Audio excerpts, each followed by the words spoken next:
Le porte-parole des forces de défense yéménites liées à Ansarallah, le général Yahya Sari', a annoncé hier l'enlèvement d'un navire battant pavillon émirati au large d'El Hudayda, zone disputée de haute importance stratégique sur les rives de la mer Rouge.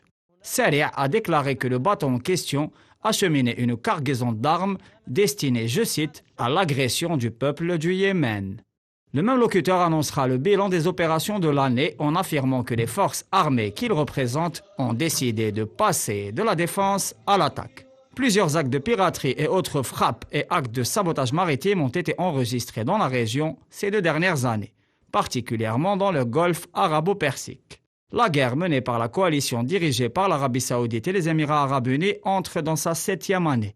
Si l'objectif politique premier de rétablir Abd Rabbu Mansour Hadi au pouvoir à Sanaa paraît être compromis, l'intensité des combats, combinée au dur blocus imposé au pays, crée une situation humanitaire décrite par beaucoup d'observateurs comme étant la pire de l'ère contemporaine. Selon l'ONU, la guerre au Yémen a causé la mort de 377 000 personnes, dont plus de la moitié due aux conséquences indirectes du conflit, notamment le manque d'eau potable, la faim et les maladies. Un enfant yéménite de moins de 5 ans meurt toutes les 9 minutes en raison du conflit.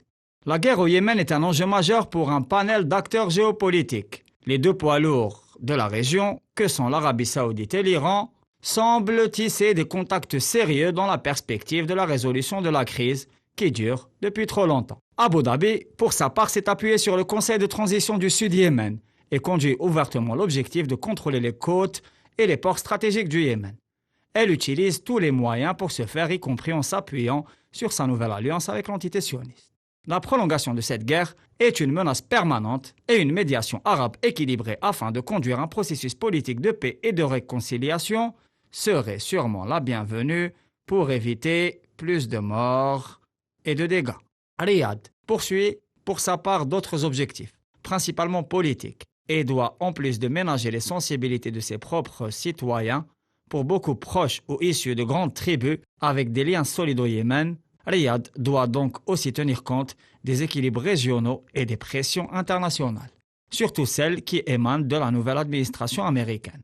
Biden, apparemment embarrassé par la situation catastrophique au Yémen et par le blocage de toutes les velléités de résolution par voie de médiation, depuis celle conduite par le Mauritanien Ismail Ould Cheikh Ahmed à Oman il y a déjà quelques années.